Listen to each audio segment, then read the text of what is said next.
মুহাম্মাদ ওয়া আলা আলি সাইয়্যিদিনা।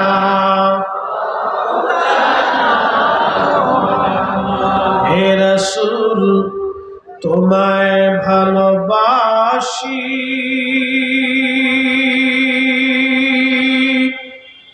অন্তরে শুধু মুখে নয়, জান্নাতের আশা নয় হে রাসূল, জাহান্নামকে ডরি না।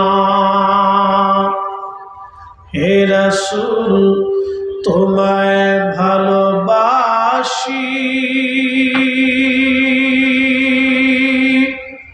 অন্তরে শুধু মুখে নয়, জান্নাতের আশা নয় হে রাসূল, জাহান্নামকে ডরি না।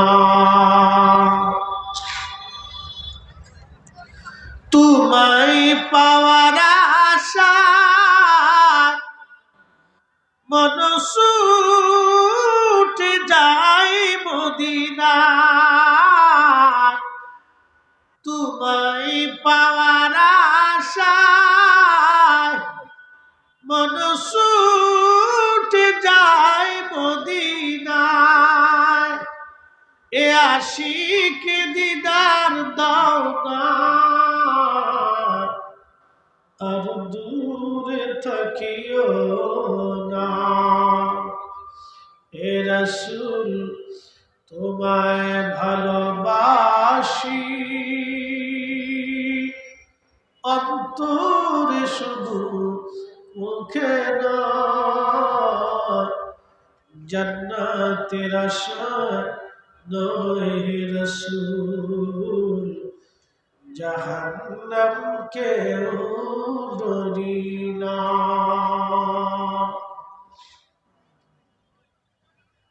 প্রিয় প্রাণ মুসলমান, আমি আমার পীর মুর্শিদের দরবারে দাঁড়িয়ে লক্ষ লক্ষ মানুষের সামনে যেই দিন বেলাল রাদিয়াল্লাহু আনহুর জীবনের ওয়াজ আমি করেছিলাম, ওই ওয়াজের মাঠে কাঁদতে কাঁদতে একজন আশিক রাসূল ইন্তেকাল করেছিলেন।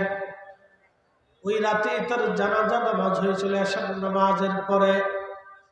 আল্লামা ইমাম কিরমানি রাহমাতুল্লাহ আলাইহি শরহ বুখারীতে লিখেছেন, শায়েখ আব্দুল হক মুহাদ্দিস দেহলভী রাহমাতুল্লাহ আলাইহি মাদারিজুন নবুওয়াতের মধ্যে লিখেছেন, আল্লামা ইমাম তাকিউদ্দিন সুবকি আশ-শিফাউস সাকামের মধ্যে তিনি লিখেছেন।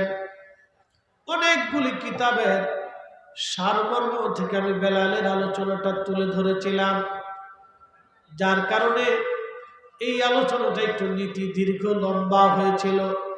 আজকে এত লম্বা ওয়াজ করব না, মুক্তাসার সামান্য আলোচনা, খুবই মনোযোগ দিবেন। নবীজি স্বপ্নে আসেন, এই স্বপ্নের কথা বলতে যাইয়া বেলালের আলোচনায় চলে গেলাম। তারপরে আবার সমরকন্দির আলোচনায় আসব। ও ত্রিপুরার মুসলমান, নবীর আশিক বেলাল রাদিয়াল্লাহু আনহু, নবীজির ইন্তেকাল হবে মসজিদে নববীতে, বর্তমানে যেখানে রওজা শরীফ, এটাই ছিল আমার নবীজির হুজরা মোবারক। আম্মা জান আয়েশা সিদ্দিকা রাদিয়াল্লাহু আনহা এই হুজরা মোবারকে থাকতেন। আবার নবীজি অসুস্থ হয়ে পড়লেন, আম্মা জানের উরু মোবারকের উপর নবীজির মাথা মোবারক হুজুর বিষের যন্ত্রণায় কষ্ট হচ্ছিল। এমন সময় জিবরাইল আর আজরাইল দুইজন আসছে, এসে বললেন, ইয়া রাসূলুল্লাহ, ইয়া হাবিবাল্লাহ, সালাম দিয়ে ভিতরে ঢুকলেন। মালাকুল মউত আজরাইল পৃথিবীতে কাউরে সালাম দেন না, কারো কাছ থেকে অনুমতি নেন না। কুল ইন্নাল মাউতাল্লাযী তাফিরুনা মিনহু ফাইন্নাহু মুলাকিকুম। আল্লাহ বলেন, ও আমার বান্দারা, মরণ থেকে যতই পালাও, পালানোর কোনো রাস্তা নাই। একদিন মাটি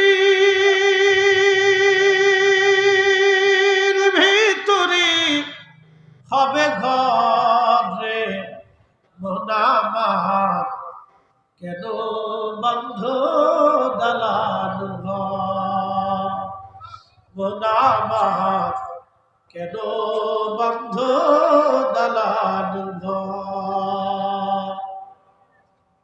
তুমি মনোযোগ দেন। আজরাইল এবং জিবরাইল আলাইহিস সালাম দুইজন এসে বসে গেলেন। আজরাইল বিনয়ে বলতেছেন, ইয়া রাসূলুল্লাহ, আল্লাহর পক্ষ থেকে আমার উপরে হুকুম, আপনি অনুমতি দিলে আমি জান কবজ করব, আপনাকে আল্লাহর কাছে নিয়ে চলে যাব, আর অনুমতি না দিলে আমি আজরাইল ফিরে চলে যাব। হুজুর, যতদিন মন চায় ততদিন আপনি পৃথিবীতে থাকবেন। আমার নবী জিবরাইলের দিকে তাকাইলেন। জিবরাইল, আল্লাহর আইন কি এরকম? জিবরাইল বলেন, ইয়া রাসূলুল্লাহ, আল্লাহর আইন এইরকম, আপনার আগে আপনার পরে আপনার মতো এরকম কোন সুযোগ কাউকে দেওয়া হবে না। নবী, আপনি যদি বলেন আপনাকে নিয়ে যাব, যদি না বলেন আপনাকে রেখে যাব। আপনার যতদিন মন চায় ততদিন আপনি উম্মতের মাঝে থাকবেন। একবার জোরে বলা যাবে কি, ইয়া রাসূলুল্লাহ? আমরা সেই নবীর উম্মত, আমরা সেই মহা ইজ্জতওয়ালা নবীর উম্মত। মালাকুল মউত এসে যার কাছে সারেন্ডার করেছে, মালাকুল মউত যার কাছে ইজাজত চেয়েছে, মালাকুল মউত পৃথিবীর কারো কাছে ইজাজত চায় না।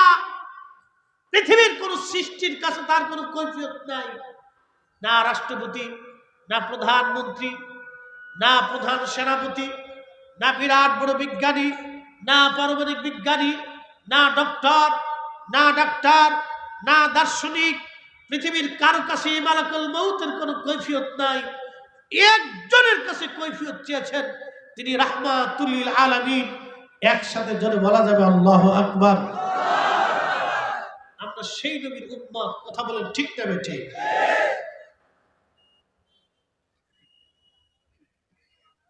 জিবরাইল দেখে বলল, হুজুর, আল্লাহর আইন এইরকম। নবী বললেন, জিবরাইল, আল্লাহর বিধান কি রকম? বলে, হ্যাঁ। তখন জিবরাইল ডাক দিয়ে বলেন, ইয়া রাসূলুল্লাহ, তবে আপনার মাসুক, আপনার আল্লাহ আপনার দিদারে আগ্রহী হয়ে আছে। আপনার মাসুক, আপনার মালিক, আপনার আল্লাহ আপনার দিদারে আগ্রহী হয়ে আছে। আল্লাহর নবী ডাক ডাকে, আজরাইল, আর দেরি করো না, আমাকে নিয়ে চলে যাও, আমি আর দুনিয়াতে থাকবো না। আজরাইল আলাইহিস সালাম জান কবজ করলেন। আমার নবীজির ইন্তেকাল হয়ে গেল। সারা মদিনায় কান্নার রোল, নবী নাই। ওমরের মতো সাহাবী পাগল পারা হয়ে গেছে। বেলালের মতো আশিক নিঃশুভ হয়ে মদিনায় পড়ে গেলেন। নবীর ইন্তেকালের পর থেকে কোনদিন আর বেলাল রাদিয়াল্লাহু আযান দেন নাই। আল্লামা ইমাম কিরমানি শারহে বুখারী, উনার শারহে বুখারীর মধ্যে তিনি লেখছেন, বেলাল নবীর ইন্তেকালের পরে আর কোনদিন আযান দেন নাই। মাত্র দুইটা আযান বেলাল দিয়েছিলেন, একটা বাইতুল আকসা, আর একটা আযান বেলাল দিয়েছিলেন মদিনাতুল মুনাওয়ারা, আর আরেকটা আযান দিবে হাসরের মাঠে। একসাথে বলা যাবে কি আল্লাহু আকবার? না না, সমস্ত শরীরের শক্তি দিয়ে বলেন তো আল্লাহু আকবার। আহা, আযানের প্রয়োজন এতই জটিল, এতই কঠিন। বেলালের আযানের ফয়েজ এতই মজবুত ছিল। আজও সেই কুরআন আছে আগের মতোই, আবু বকরের মতো পাঠক নেই আজও সেই মুসলিম আছে আগের মতোই, ওমর উসমান আলী নেই আজও সেই। আজানে রসুম আছে আগের মতোই, আজানে রসম আছে আগের মতোই বেলালের সে আজান নেই, আজ সেই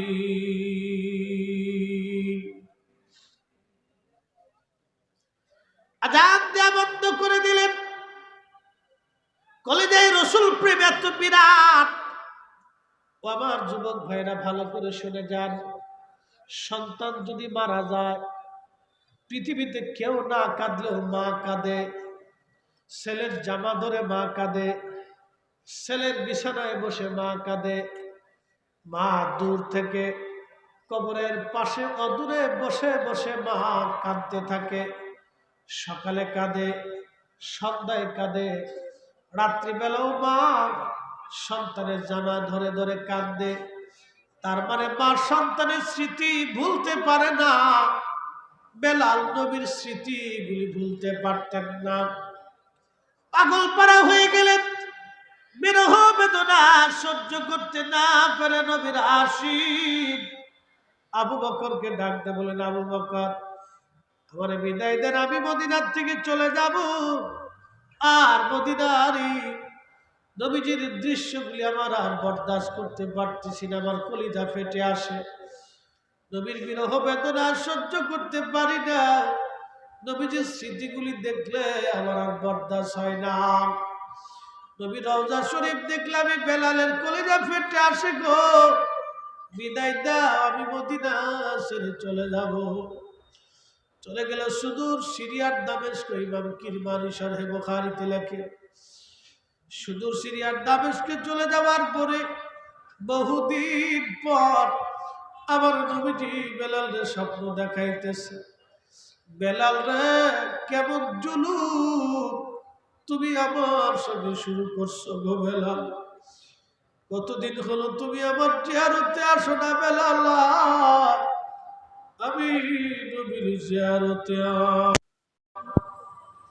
বেলালের মতো আশিক যদি আমি হইতাম, বেলালের মতো আশিক যদি আমি হইতাম, এ দুনিয়ায় নবীর দেখা পাইতাম। কথা কন ঠিক কিনা? আল্লাহুম্মা সাল্লি আহা জবান খুলে মাওলানা মুহাম্মদ ওয়া আলা আলি সাইয়্যিদিনা।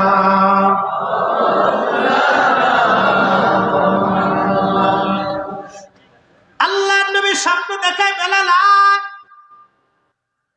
একজন সাহাবী কি পরিমাণে নবীকে ভালোবাসা দিলে নবী স্বপ্নটাকে আসো, কতদিন হলো তুমি আমার জিয়ারতে আসো না। আমার দেশে যারা বুকে হাত বেঁধে নামাজ পড়ে ওরা বলে মক্কায় হজ করার পরে নবীর জিয়ারতের ইরাদা করা বেদাত।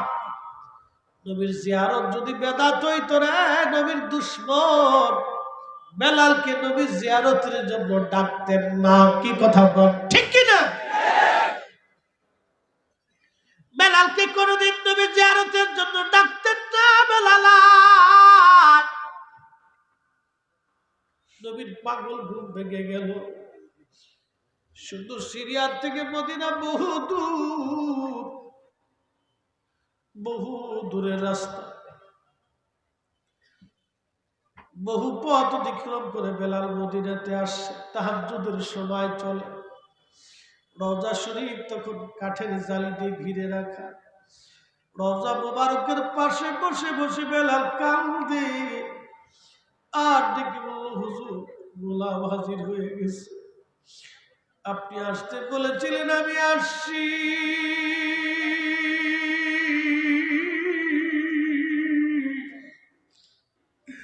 নবীজি গোলাম আপনার কদমে হাজির হয়ে গেছে। আল্লাহ নবীর সাহাবী নবীর মুয়াজ্জিন বেলাল বসে বসে কাঁদতেছে। নতুন মুয়াজ্জিন এসে দেখছে নবীর মুয়াজ্জিন কান্দে ডাক ডাকা শুনছো মদিনাবাসী, নবীর মুয়াজ্জিন হযরত বেলাল ফিরে আসছে। সংবাদ শুনিয়ে সব সাহাবীরা মসজিদে নববীতে এসে ভিড় জমাই।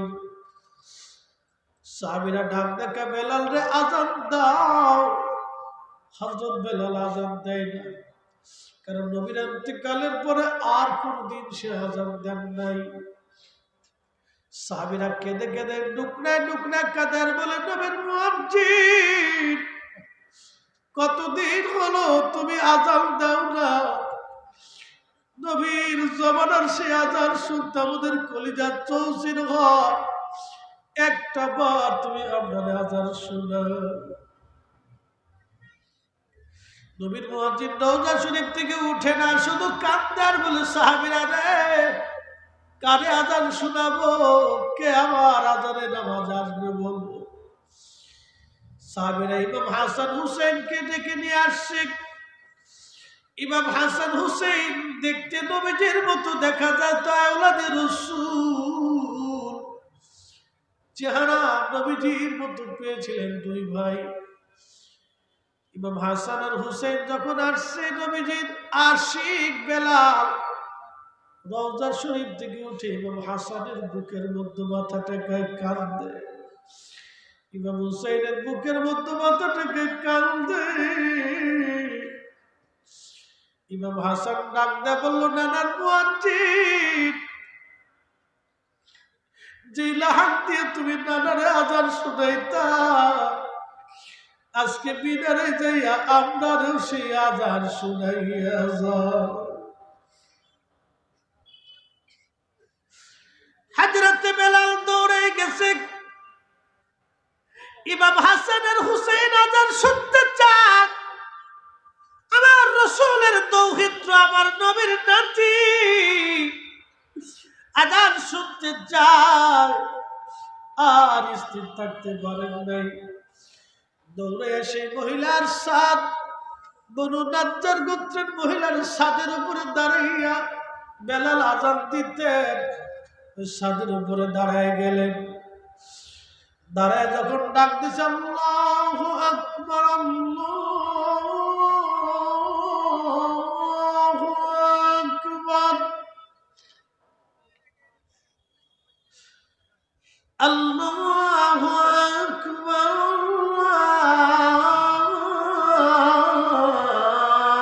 আল্লাহু আকবার আশহাদু আল্লা ইলাহা ইল্লাল্লাহ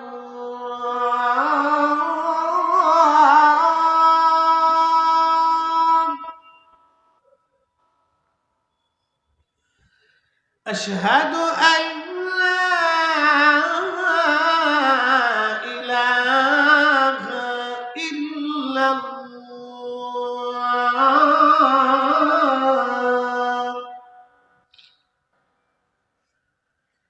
আযানের সুমধুর সুর সারা মদিনার রন্দে রন্দে ছড়ায় গেল। সারা মদিনার রন্দে যখন ছড়ায় গেছে, মদিনার ঘর থেকে সমস্ত সাহাবী, বৃদ্ধ বনিতা, ছোট শিশু আর মহিলারা ঘর থেকে বের হয়ে দৌড় মারছে। নবী বুঝি ফিরে আসছে, নবী বুঝি ফিরে আসছে, নবী বুঝি আসছে। হায় হায় হায়, নবী বুঝি ফিরে আসছে রে, নবী কি ফিরে আসছে রে।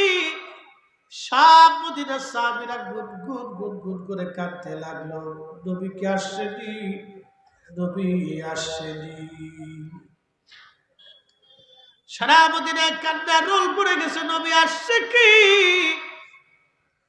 বেলাল যখন আযান দিছে আশহাদু আন্না মুহাম্মাদার রাসূলুল্লাহ,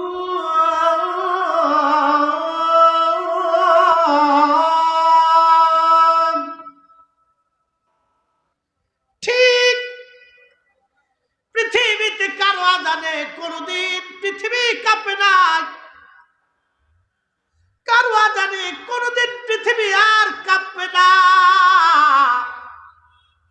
সুরের আজানে পৃথিবী কেঁপেছিল। তিনি অন্য কেউ না, তিনি বেলাল। বেলাল যখন আশহাদু আন্না মুহাম্মাদুর রাসূলুল্লাহ বলে ডাকতেছি, পৃথিবীর মাটিগুলি থরথর থরথর করে কেঁপে উঠছে। একসাথে জোরে বলবেন কি আল্লাহু আকবার,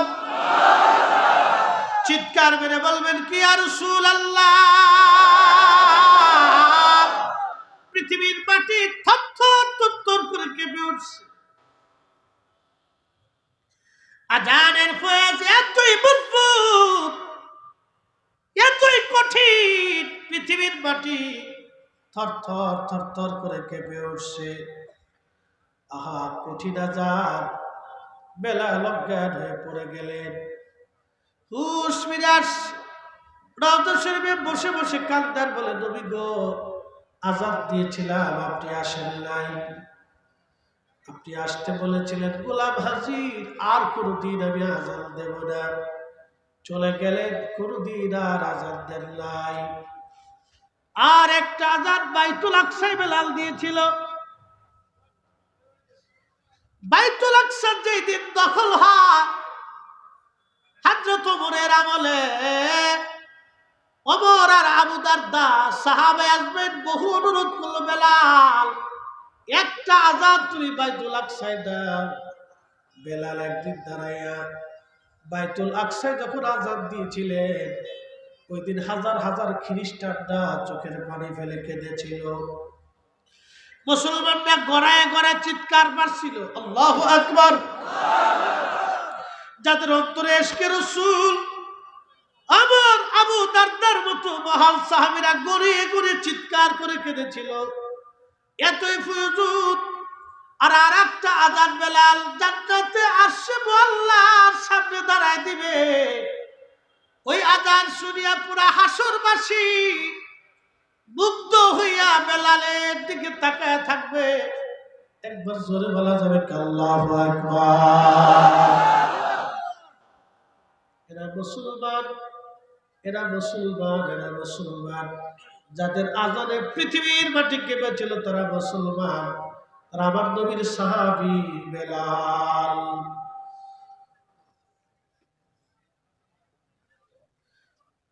সাহাবীরা এইভাবে নবীকে ভালোবাসছে, পৃথিবীতে উদাহরণ রেখে গেছে। পৃথিবীর মাটি পর্যন্ত তাদের আজানে কাঁপে। আল্লাহু আকবার। আমরা মুসলমান, আমাদের ফয়জুত আমরা হারায় ফেলছি শুধু গুনার কারণে, অপরাধের কারণে। আজকে থেকে পণ করে যাব, নিয়ত করে যাব, আল্লাহর আইন নবীর সুন্নাত তরিকা মেনে মেনে চলবো। আল্লাহ তৌফিক দিয়ে সকলে বলেন আমিন। একটু জিকির করিলা।